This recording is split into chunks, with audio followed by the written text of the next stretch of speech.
그러므로 모든 악독과 모든 기만과 외식과 시기와 모든 비방하는 말을 버리고 갓난 아기들같이 순전하고 신령한 젖을 사모하라. 이는 그로 말미암아 너희로 구원에 이르도록 자라게 하려 함이라. 너희가 주의 인자하심을 맛보았으면 그리하라. 사람에게는 버림받아 되었으나 하나님께는 택하심을 입은 보배로운 산돌이신 예수께 나아가 너희도 산돌같이 신령한 집으로 세워지고 예수 그리스도로 말미암아 하나님이 기쁘게 받으실 신령한 제사를 드릴 거룩한 제사장이 될지니라.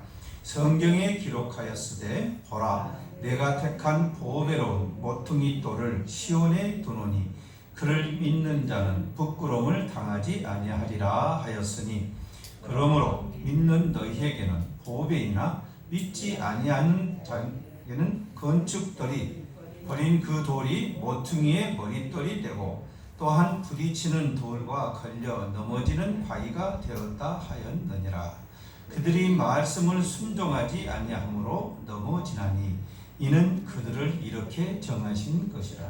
그러나 너희는 택하신 족속이요 왕같은 제사장들이요 거룩한 나라요 그의 소유가 된 백성이니 이는 너희를 어두운 데서 불러내어 그의 기이한 빛에 들어가게 하신 이의 아름다운 덕을 선포하게 하려 하시니라.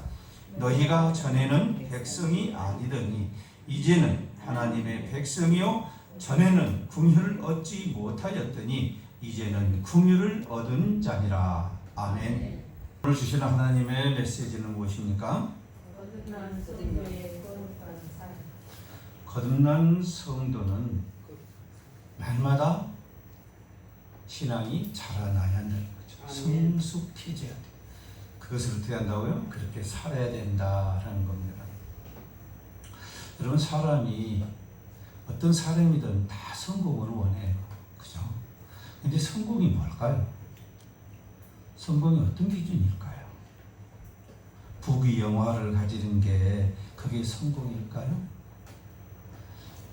많은 사람들이 아니라고 그래요. 그러면서도 그들 마음속에서 실제적으로 생각하는 것은 부귀 영화예요. 그렇죠? 그걸 성공의 기준으로 보통 삼고 있습니다. 그런데 우리 인생에 정말로 성공이라는 뭘까요? 야, 너 성공했다. 이런 말을 우리는 가끔 써요. 그죠? 또 여러분 자신도 야, 나 이번에 성공했다. 이런 말을 많이 해요. 어떤 우리가 물건을 살 때 이것을 사야 되나 말아야 되나 막 갈등하다가 에이 사자 그러고 샀어요. 그런데 그것을 아주 기묘하게 잘 사용되어지면 뭐라고 말을 해요? 야, 나 이번에 성공했다. 그러죠. 성공. 목적에 따라서 잘 사용되어지면은 그것을 성공이라고 우리는 자주 이야기를 합니다. 그렇다면 우리 인생의 성공은 과연 무엇일까요? 그렇죠. 우리 목적이, 우리가 만들어진 목적에 따라서 잘 사용되어지면 사실 성공하는 거예요. 그래서 성경에서는 뭐라고 말씀하십니까? 성경에서 성공이라는 것은 다름이 아니에요. 얼마나 하나님 말씀에 순종하였느냐라는 거예요. 얼마나 하나님 말씀에 순종하였느냐가 바로 성공의 척도가 돼요. 다시 말해서 하나님께 영광이 되는 인생을 얼마나 살았느냐는 거예요. 내 인생, 내 가족을 위해서, 내 자녀와 내 친지, 형제들 위해서 열심히 살았다는 게 아니고 하나님의 영광이 되는 하나님의 뜻을 이루기 위해서 인생을 얼마나 살았느냐라는 것이 기준이다 그 말이에요. 그래서 어떤 사람이 성공한 사람이에요? 하나님의 뜻에 따라서 잘 사용되어진 사람. 그 사람이 성경에서 볼 때는 성공한 사람이에요.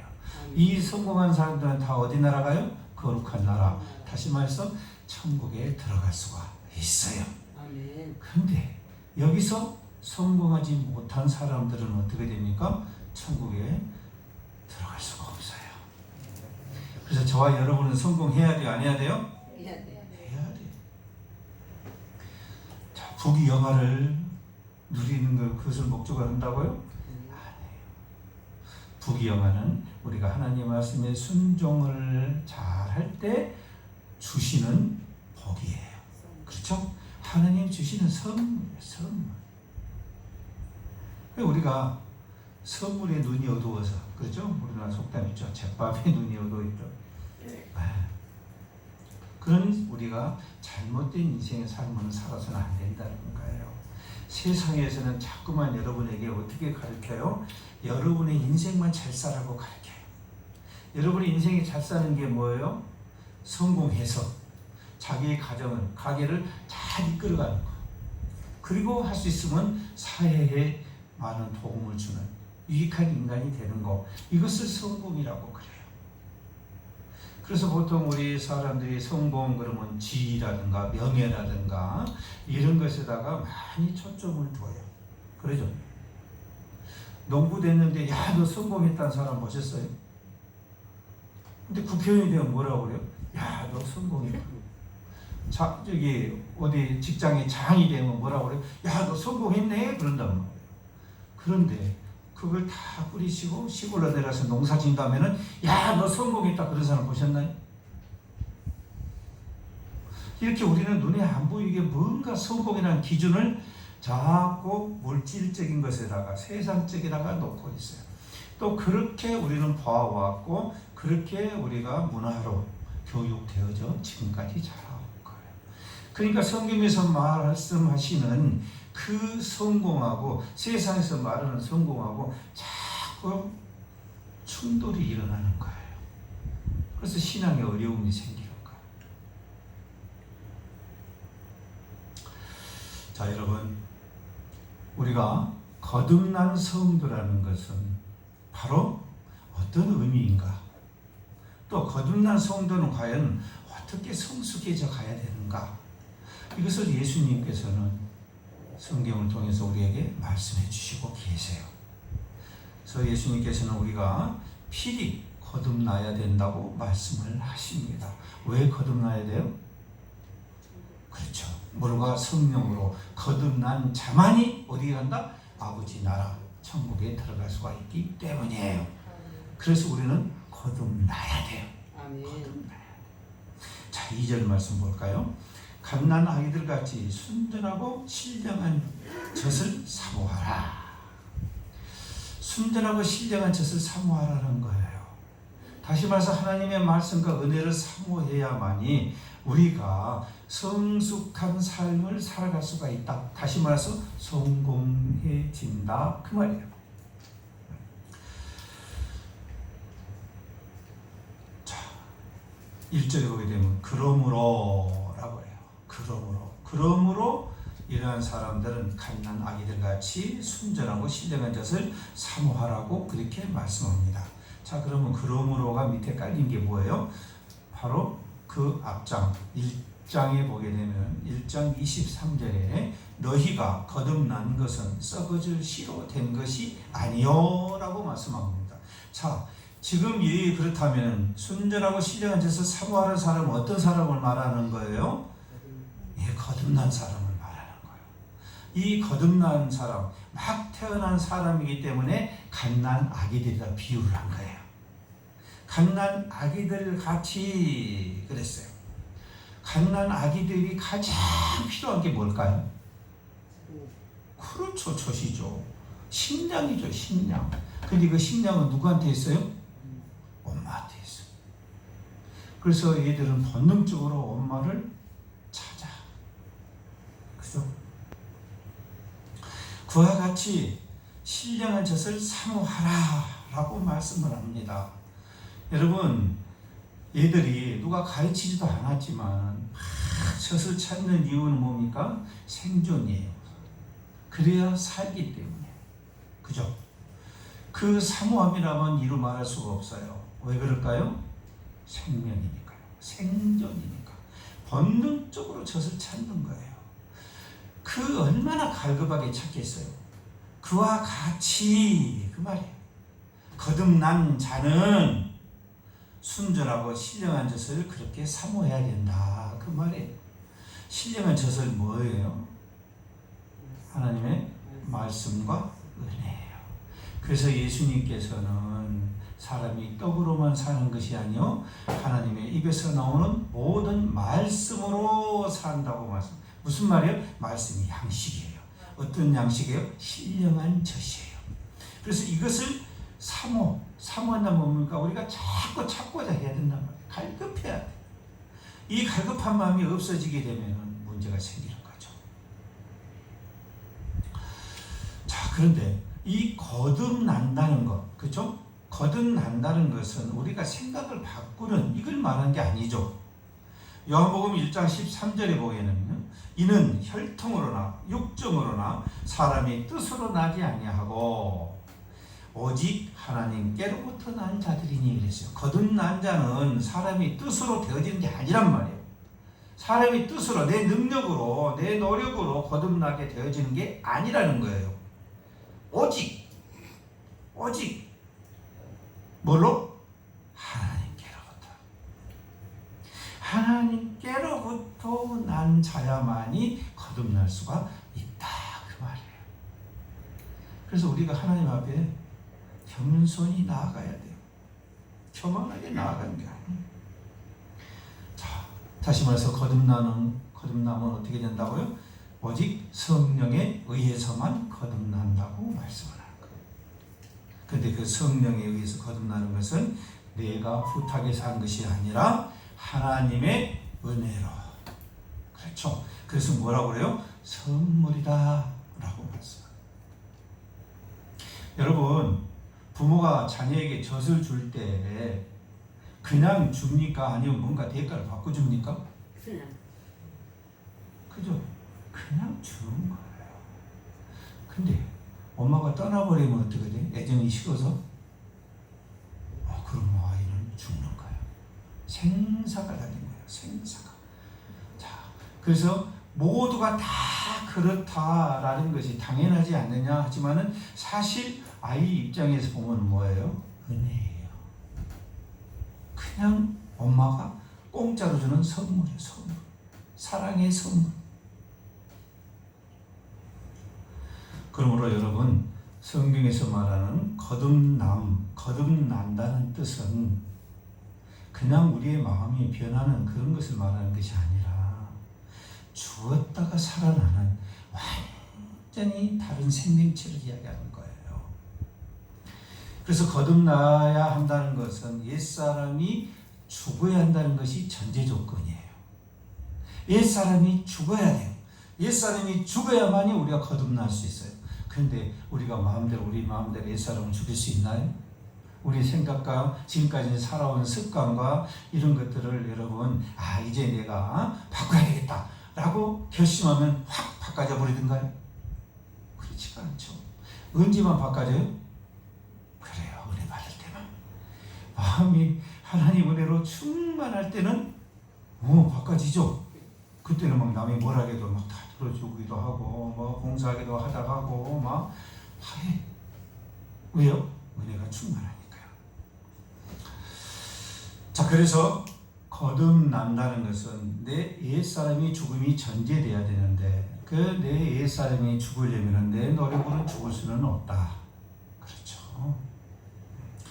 자, 옛사람이 죽음으로 인해서 내가 거듭남으로 인해서 어떤 우리에게 주어진 게 뭐가 있습니까? 거듭나서 새로 거듭나기니까 어떻게 됩니까? 새로운 마음을 갖게 돼요. 사람이 물과 성령으로 거듭나면은 일단 처음 변하는 것이 내 마음이 변해요. 내 마음이 변해요.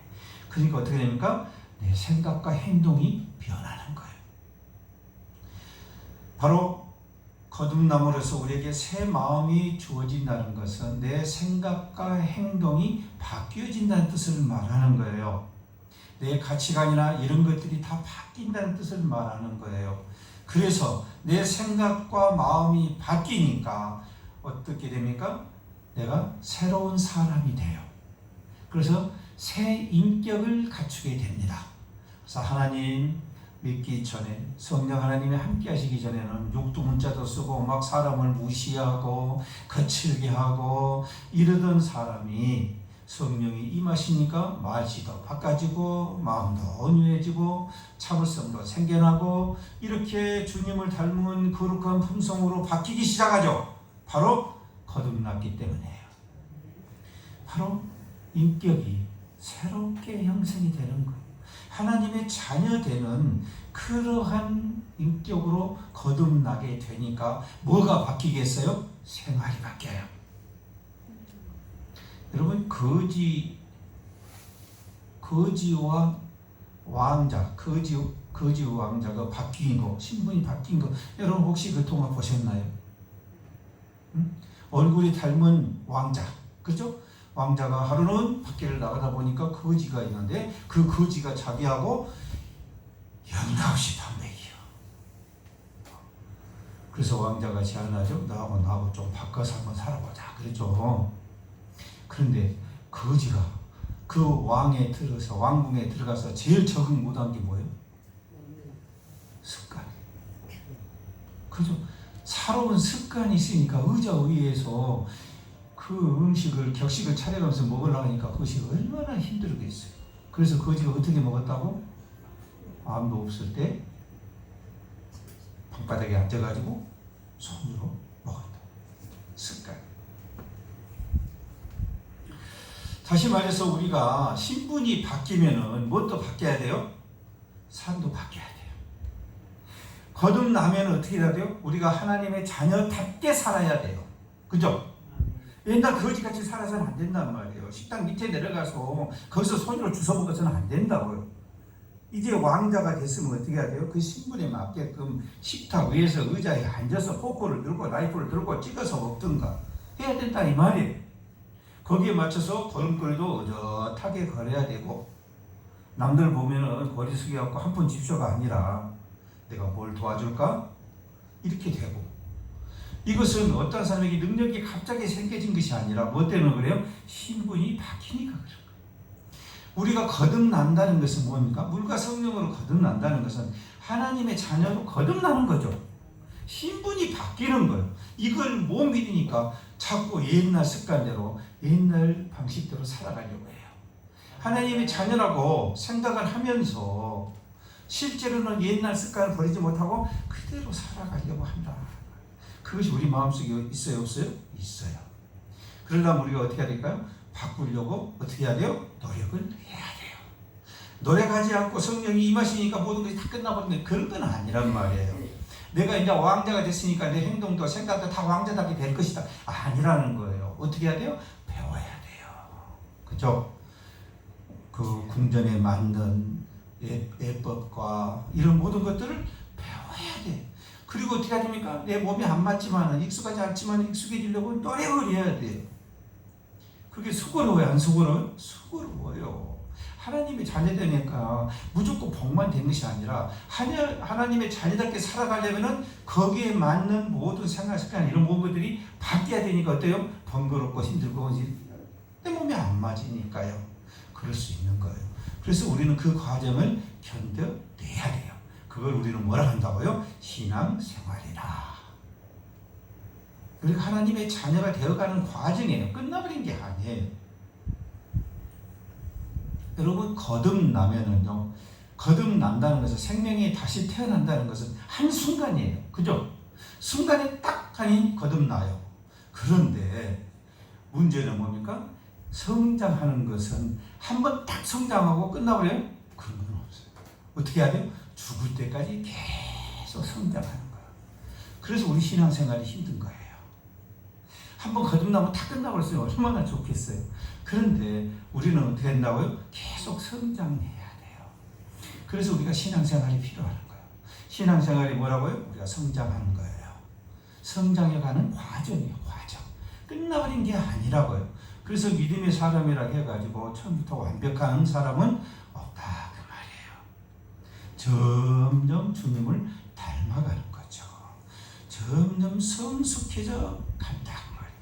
근데 점점 성숙해 가려면 어떻게 해야 돼요? 하나님의 말씀과 은혜를 먹어야 돼요. 신령한 젖을 먹어야 돼요. 신령한 젖을 먹으려면 어떻게 해야 돼요? 사모해야 돼요. 우리 사람도 누구한테 젖을 더 준다고요? 우는 아기, 우는 아기. 우는 아기. 보기는 어떤 아기가 좋아? 우는 아기. 그런데 젖은 누구한테 주고 싶어요? 우는 아기예요.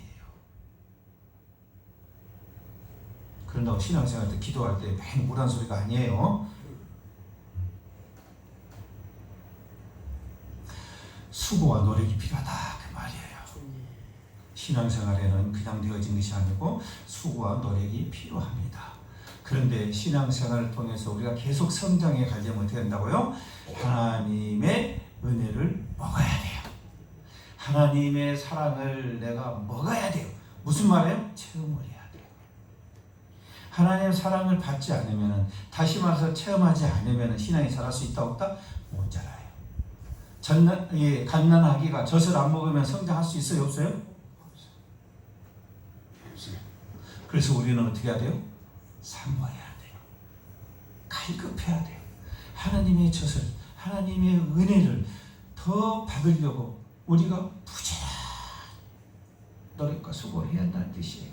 가만히 앉아 계시면은 하나님께 알아서 다 주신다는 게 아니에요. 2장 3절에 보면은요, 너희가 주의 인자심을 맛보았으면 그리하라 그랬잖아요. 맛보았으면은, 주님의 사랑을 너희들이 맛보았으면은 그렇게 하지 말아야 어떻게 한다고요? 그렇게 한다는 거예요. 젖을 먹어보면은 어떻게 또 젖을 달라고 한단 말이에요. 그런데 먹어보지 않고 체험하지 않으니까 그것이 필요한지 안 한지도 몰라요. 하나님의 사랑과 능력이 성경에만 기록되어 있고 다른 사람한테 이루어지고 나한테는 안 이루어진 것이라고 생각을 한다고 말이에요. 여러분, 우리가 거듭난 성도답게 성숙한 삶을 살아가려면 하나님의 사랑과 능력을 체험하셔야 됩니다. 하나님의 사랑과 능력을 체험하지 않고서는 절대로 성숙할 수가 없습니다. 그래서 우리는 그 사랑과 능력을 체험하기 위해서 해야 할, 하나님과 함께 해야 할 방법이 있습니다. 예수님께서는 우리에게 그 방법을 가르쳐 주셨어요. 그게 뭐예요? 말씀과 기도와 찬양이에요. 이 세 가지가 아이가 우는 것과 마찬가지예요. 하나님을 보채는 것. 하나님을 보채면 뭘 주십니까? 신령한 젖을 주세요. 신령한 젖을 먹으면 어떻게 됩니까? 우리가 성장해요. 그래서 여러분, 하나님 은혜를 사모하시기 바랍니다. 날마다 하나님의 은혜를 맛봐야 돼요. 맛을 보고 맛을 체험을 해야 되는데, 체험할 수 있는 방법은 말씀과 기도와 찬양이 없어가지고는 통로가 막혀버린단 말이에요. 은혜를 받을 수가 없어요. 이 세 가지를 안 하고 하나님의 은혜를 받는다는 거, 하나님의 사랑과 능력을 체험한다는 일은, 그런 일은 없어요. 그래서 여러분, 말씀과 은혜를 가급하게 사모하시고 날마다 하나님의 은혜를 구하시기를 바랍니다. 4절 말씀 보겠습니다. 사람에게 버림받아 되었으나 하나님께는 택하심을 입은 보배로운 산도신 예수께 나아가 그랬어요. 우리가 거듭난 성도로서 성숙한 삶, 계속 성장을 하려고 또 그렇게 살아가려면 어떻게 해야 된다고요? 날마다 주님 앞으로 나아가야 한다는 뜻이에요. 주님 앞으로 나아가야 돼요. 나아가서 어떻게 해야 돼요? 젖고 보채야 돼요. 젖 주세요. 젖 주세요. 보채야 돼요. 그래야만이 우리가 돼요? 성숙할 수가 있어요. 성숙한 건 뭐라고요? 하나님의 은혜와 사랑으로 우리는 성숙하는 거예요. 그래서 그걸 받지 않고서는 방법이 없어요. 그래서 우리는 세 가지, 바로 말씀과 기도와 찬양을 통해서 하나님과 교통이 일어나는 거예요. 아멘. 자, 사람에게는 버림받아 되었으나 그랬어요. 여기서 사람이라는 것은 어떤 사람일까요? 네, 이스라엘 사람들이죠. 사람에게는 버림받았단 말은 뭔 말입니까? 하나님께서 이미 은혜를 주셨다는 거죠. 이미 주셨는데 버렸다는 거죠. 다시 말해서 하나님과의 교제교통, 하나님으로부터 공급받아서 성숙할 수 있는 이 기회를 이미 줬는데 사람들이 버렸다.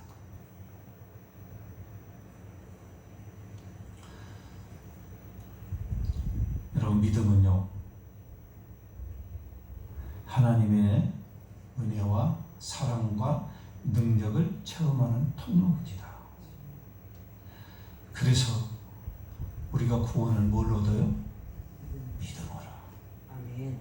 믿음으로. 믿음은 하나님 은혜와 사랑과 능력을 체험하는 통로야, 통로. 그래서 믿음이 중요한 거예요. 그 믿음이 바로 우리가 하나님의 사랑과 능력을 체험하면서 성장할 수가 있다라는 겁니다. 여러분, 믿음이라는 것은 우리가 아는 그런 것이 아니에요. 느끼는 그런 정도의 믿음을 말하는 게 아니에요. 이 주님이 말씀하신 믿음이라는 것은요, 삶의 체험에서 나오는, 하나님과 교통함으로 해서 삶의 체험에서 나오는 마음의 확신이에요. 확신. 이 마음의 확신은 어디서 나온다고요? 체험에서 나와요. 어디에서? 우리 일상생활에서. 어떻게? 하나님과 교제하면서. 하나님이 정말 나를 사랑하시고 하나님의 능력이 정말로 살아 역사하시는 이런 것들을 내가 체험함으로써 뭐예요? 확신이 서는 거예요. 주님이 말씀하셨다? 마음에 아무리 봐도 합리적이 아니요. 그러나 하나님이 말씀하시면 어떻습니까? 이루신다. 아멘. 왜요? 확신이 이미 선 거예요. 그래서 내가 믿음이 자라나려면 어떻게 해야 돼요? 하나님을 알아야 돼요. 하나님을 알려면 어떻게 해야 돼요? 만나야 돼요. 만난다고 됩니까? 교제를 해야 돼요. 교통을 해야 된다고요. 그래야만이 비로소 우리가 예수님을 알 수가 있는 겁니다. 그래서 보배로운 산도신 예수께 나아가 그랬잖아요. 예수님 앞으로 가야 돼요. 가야 만나야 무슨 일이 벌어질 거 아니에요. 만나서 어떻게 해야 돼요? 우리가 대화를 하는 거예요. 5절 말씀 보세요. 너희도 산돌같이 신령한 집으로 세워지고 그랬어요. 신령한 집으로 세워지고. 무슨 말이에요? 예수 그리스도와 연합이 되어져서. 그죠?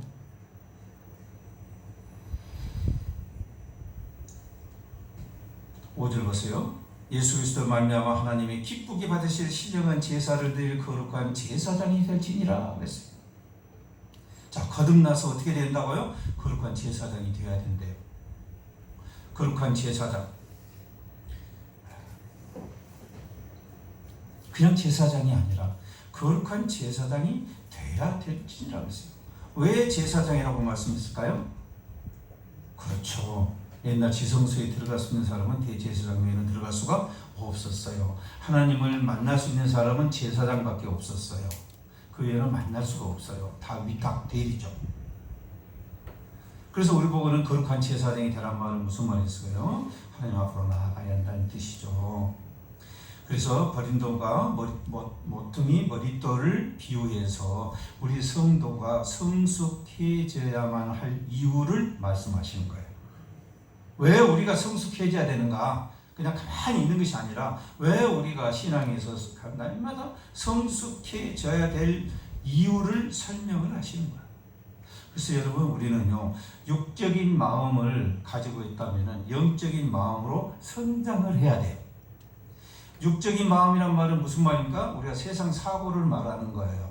세상 사고를 가졌던 마음에서 영적인 마음으로, 하나님의 마음으로 성장을 해야 된다. 그 말이에요. 여러분, 육적인 마음을 가지고 있으면 자꾸만 분별하려고 그래요. 내 머릿속에서 뭔가 내가 분별을 하는 거예요. 그런 것은 여러분 많이 느끼셨을 거예요. 분별하고 나면 어쩝니까? 불평과 불만이 나와요. 분별하지 않으면 되는데 꼭 분별해요. 내가 시키도 안 했지만 내 머릿속에서 그냥 되어져요. 그죠? 그래서 저 사람은 내 마음에 합한 사람, 저 사람은 괜히 가까이 하기 껄끄러운 사람, 저 사람은 내가 가까이 하면 무조건 내가 손해보는 사람, 이런 식으로 자기 자신이 자꾸 사람을 분별해버려요. 그리고 누군가가 나에게 일을 해주는 것도 다 분별해서 그래서 뭐가 부족하겠어요? 감사가 부족하게 되는 거예요. 그래서 우리는 영적인 마음을 가져야 돼요. 영적인 마음을 가지게 되면 감사할 조건을 찾아요. 왜요? 이 땅에서 하나님이 주시지 않는 것은 아무것도 없어요. 다 하나님께서 주어진 거예요. 우리는 적신으로 이 땅에 왔어요. 그리고 우리가 하나님이 하나님부터 공급되어지는 모든 것들을 받고 자라면서도 우리는 다른 사람도 받으니까 나도 받는 당연한 것으로 생각해서 감사할 줄 몰라요. 그러나 우리에게서 그 기능이 없어질 때, 내가 다리가 없어진다든가 손이 없어진다든가 장기가 불편하다든가 아니면은 나무 도움을 받을 신세로 베드에 누워야 된다든가 이렇게 됐을 때 비로소 마땅히 내가 누려야 될 것이라고 생각했던 것들이 마땅히가 아니라 하나님의 은혜였다는 것을 고백하게 돼요. 아멘. 여러분, 가장 기본적으로 말하고 보고 느끼고 거른다는 게 얼마나 큰 축복인 줄 아세요? 그렇지 못한 사람들이 얼마나 우리 주위에 많은가요? 그런데 우리는 그런 축복이 감사의 조건이 되지를 못해요. 왜 그럴까요? 우리의 마음이 육적인 데 쏠려 있기 때문에 그래요. 그래서 자꾸 육적인 것에 지배를 받아요. 그래서 우리의 삶의 변화가 없어요. 하나님과 가까이 하지 못해요. 요한일서 5장 18절에서 말씀하십니다. 하나님께로부터 난 자는 다 범죄하지 아니하는 줄을 우리가 아노라. 하나님께로부터 나신 자가 그를 지키심에 그랬어요. 거듭난 자는 어쩐다고요? 하나님이 지키신단 말이에요. 여러분 믿으시길 바랍니다. 아멘. 악한 자가 그를 만지지도 못하느라 하나님이 지키신다고요. 근데 왜 불안해하고 왜 힘들어합니까? 하나님이 지키신다는 말씀을 믿지 못하니까 그래요. 그러니까 자꾸 그래서 무슨 일이 터지고 뭐 하면은 자꾸만 세상적으로 해결하려고 그러잖아요. 하나님 앞으로 나아가서 기도한 사람 보면은 손가락질 하잖아요. 야, 지금 그럴 시간이 어디가 있어? 빨리 나가서 일 처리를 해야지. 그 기도만 하고 있으면 되냐? 이렇게 이야기를 해요. 믿는다는 사람조차도 그래요. 여러분, 우리 믿음의 사람은 그러면 안 돼요. 전지전능하신다고 우리가 신학적인 용어로만 하실 것이 아니라 실제로 그분이 전지전능하신다는 것을 내가 내 삶에서 체험해보지 않고서야 어떻게 우리가 확신과 신뢰를 가지고 믿을 수 있단 말이에요. 내 모든 것을 걸고 하나님 앞에 나아가서 히스기야 같이 올인할 수가 있단 말이에요. 믿음이 없으니까 그래요. 믿음이 없단 말은 무슨 말입니까? 거듭나지 못했다는 뜻이에요. 거듭난다 해서 끝나는 것이 아니라 거듭난 자도 어떻게 한다고요? 계속해서 부단한 노력이 함께 해야 한다는 뜻이에요. 아멘. 그래서 어떻게 한다고요? 하나님의 은혜를 갈급하고 사모해야 한다. 날마다 주님 앞으로 나아가야 된다는 거예요. 그런 노력이 우리에게 계속 이루어져야 돼요. 이걸 뭐라 한다고요? 신앙생활이다. 바로 이걸 통해서 우리는 날마다 성숙해지고 또 삶도 성숙해진 삶을 살게 되는 거예요. 이걸 겪어보지 않고 체험해보지 않는 사람이 말로 한다고 됩니까? 절대로 할 수가 없어요. 제가 간단하게 설명했었지만 여러분 설탕 맛을 보지 않는 사람한테 다른 것을 아무리 설명해도 그 사람이 알 수 있을까요? 그 사람이 알 수 있는 건 뭐예요? 맛있다는 것으로밖에 이해를 못해. 그죠? 어떤 사람은 달다는 걸 알아? 그 말이에요. 하나님이 아무리 좋다고 사랑이 하나님이라고 하지만은 내가 하나님을 겪어보지 않고 하나님의 사랑을 체험해보지 않고 그걸 믿을 수 있냐고요. 체험해보지 않았는데 우리가 신뢰할 수가 있냐고요. 확신할 수가 있냐고요. 못하죠. 체험한 만큼 하나님 은혜를 받은 만큼 우리의 믿음이 성장하게 되고 또 삶도 바뀌게 되죠. 믿으시기 바랍니다. 9절 보겠습니다. 그러나 너희는 택하신 족속이요 왕같은 제사장들이요 거룩한 나라요 그의 소유가 된 백성이니 그랬어요. 그의 소유가 된 백성이라는 것을 여러분 기분 나쁘게 생각하시면 안 돼요. 이건 정말로 큰 축복이요 특권이에요. 볼까요? 구약의 제사장은 누가 택하신 거예요? 누구? 레위 지파. 12지파 중에서 레위 지파를 누가 정하셨어요? 하나님이 택하셨어요. 하나님이 택해서 정했어요. 제사장은 누구만 되라? 레위 지파만 하라. 하나님 성소는 누구만 섬겨라? 레위 지파만 섬겨라. 다른 지파가 하면 안 돼. 하나님께서 정하신 거예요. 사람이 정한 게 아니에요. 성도도 마찬가지예요. 성도도 하나님이 택하신 거지 사람이 택한 거 아니라고요. 내가 교회 가자고 해서 저 사람 하나님 믿었어요가 아니라고요. 하나님이 택하시니까 그 사람을 통해서 하나님 부르신 거예요. 그래서 특권인 거예요. 뭐하라고 부르셨어요? 섬기라고. 그렇죠? 제사장을 왜 불러요? 섬기라고요. 성도를 왜 불러요? 섬기라고요. 그래서 우리 하나님은 섬겨서 어떻게 합니까? 제사장도 받지 못했던 은혜와 사랑을 우리 성도들에게 받게 해요. 요한일서 1장 9절에서 뭐라고 말씀하세요? 만일 우리가 우리 죄를 자백하면 그는 미쁘시고 의로우사 우리 죄를 사하시며 우리를 모든 불에서 깨끗하게 하실 거였어요. 우리가 죄를 자백하면 어떻게 한다고요? 죄 용서하시겠다 말이에요. 여러분 대제사장도요 지성소에 들어갈 때는 1년에 한 번 들어가요. 그죠? 나팔절 그날 딱 한 번 들어가요. 그 들어가서 뭐 합니까? 이스라엘 모든 죄를 대제사장이 짊어지고 들어가서 하나님께 죄를 구하는 거예요. 용서를 구하는 거예요. 그런데 만약에 용서를 구하다가 그 뜻하고 어긋나게 되면 어떻게 돼요? 그 자리에서 대제사장은 바로 죽음을 당해요. 그래서 나중에는 어떤 일이 벌어집니까? 대제사장을 죽어버렸으니까 그 시체를 끄집어 와야 되는데 사람이 들어갈 수 있어요? 없어요? 못 들어가요. 왜요? 거기는 하나님이 허락하신 대제사장만이 들어갈 수가 있어요. 그래서 나중에는 뭘 합니까? 그렇죠. 다리에다 얹고 방울을 달아놔요. 그래서 방울이 딸랑딸랑 소리 나면 살아있구나. 방울이 딸랑딸랑 소리 안 나면 죽었구나. 그러면 줄을 잡아당기면 끌려 나온단 말이에요. 여러분 용서받는다는 게 하나님께 용서받는다는 게 쉬운 일이 아니란 말이에요. 하나님이 택하신 특별한 대제사장도 죄 때문에 그 자리에서 죽음을 당하는데 여러분 저와 여러분 어때요? 우리가 자백만 하면은 하나님 앞에 죄를 자백만 하면 용서해 주시겠다고 그랬잖아요. 아멘. 이게 특권 아니에요? 아멘. 오늘날 우리 성도에 준 특권이 얼마나 큰 특권이냐고요. 근데 이것을 너무 쉽게 생각한단 말이에요. 아무나 하나님 앞에 나가서 죄를 고백할 수가 없어요. 그럼에도 불구하고 우리 하나님은 우리 성도들을 택하셔서 그들을 부르셔서 하나님 앞에 설 수 있도록 해주셨다는 거예요. 아멘. 그러므로 여러분 성도는 하나님을 섬기는 거룩한 자녀예요. 아멘. 아무나 할 수 있는 것이 아니에요. 거룩한 대제사장이 되어야 할 것도 바로 이 말씀이에요. 요한일서 5장 20절 보세요. 또 하는 것은 하나님의 아들이 이르러 우리에게 지각을 주사 우리로 참된 자를 알게 하신 것과 또한 우리가 참된 자 곧 그의 아들 예수 그리스도 안에 있는 것이니 그는 참 하나님이요 영생시라. 아멘. 자, 요한일서에 보게 되면은 우리 성도에게 하나님 아들을 만드시고 뭐라고 하셨다고요? 우리에게 뭘 주셨어요? 지각, 깨달을 수 있는 지혜를 주셨어요. 그래서 하나님 말씀을 듣고 깨달을 수 있는 지혜, 지식을 주신 거예요. 또 참된 자를 알게 하셨어요. 알게. 근데 이 역할을 누가 하시는 거예요? 성령이 하시겠다.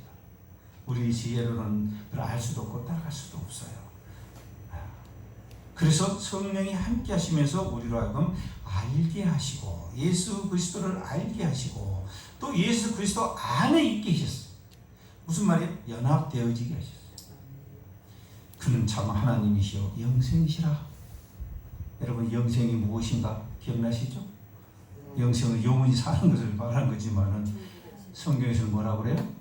하나님을 아는 것과 그렇죠. 예수 그리스도를 아는 것이에요. 그것이 곧 영생, 생명이라고 말해요. 그것이 우리가 살 수 있는 영원한 생명을 얻는 방법이고 또 생명의 길이라는 것입니다. 자, 이렇게 우리 택하신 자를 부르셔서 대제사장, 왕같은 대제사장을 만들어 주신 이유가 뭘까요? 바로 이 목적 때문에 우리를 부르신 거예요.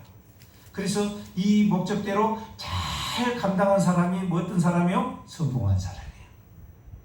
여러분 정말 성공하고 싶다면 이 말씀 기억하시길 바랍니다. 9절 말씀 다 같이 함께 읽겠습니다. 이는 너희를 어두운 데서 불러내어 그의 기이한 빛에 들어가게 하신 이의 아름다운 덕을 선포하게 하려 하심이라. 아멘. 하나님의 영광을 드러내는 거예요. 우리의 삶을 통해서 하나님으로부터 복을 받으면 어떻게 사는 그 모습을 보여주고 하나님을 알지 못하고 믿지 못하는 자에게 복음을 전하는 우리 삶을 통해서 그들에게 하나님을 전하는 것, 그것이 바로 우리에게 맡겨주신 사명이에요. 아멘. 저와 여러분의 사명은 다른 거 아니에요. 세상에서 큰 성공해가지고 하나님 믿으니까 이렇게 됐다. 그건 아니라는 게 아니에요.